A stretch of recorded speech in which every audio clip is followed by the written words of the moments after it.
பத்திரகாளி அம்மன் பயப்படக்கூடிய தெய்வம் அல்ல, பாசத்திற்குரிய தெய்வம், நமக்குரிய தெய்வம், குழந்தை வடிவமான தெய்வம்.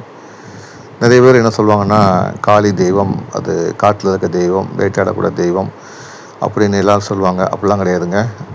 காளி என்பவள் மனிதர்களுடைய கெட்ட எண்ணங்களை அழித்து அவங்களுக்கு நல்வழிப்படுத்துகிற தெய்வம் தான் காளி தெய்வம்.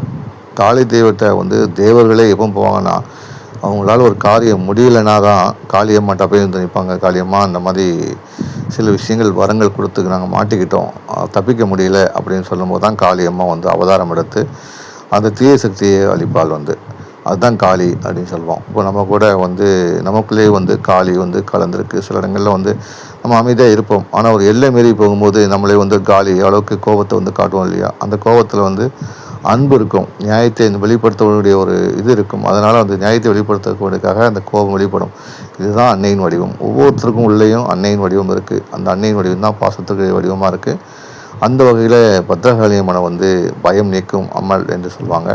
உங்களுக்குள்ள பயம் ஏதாவது இருந்தாலோ, ஒரு செயலை செய்வதற்கு தடங்கள் ஏற்பட்டாலோ, செய்ய முடியாமல் நீங்கள் பின்தங்கினாலோ, உங்களுக்கு தயக்கம் இருந்தாலோ, கண்டிப்பாக நீ வழிபடக்கூடிய தெய்வம் யாருன்னு பார்த்தீங்கன்னா, சாட்சாத் பத்திரகாளி அம்மன் தான்.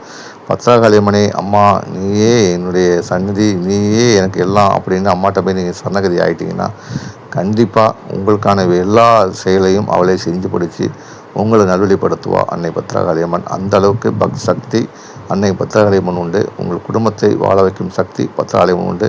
அன்னை அவள் உங்களையும் குடும்பத்தையும் அரவணைத்து பாதுகாத்து செல்லக்கூடிய அம்மாள் தான் பத்திரகாளி.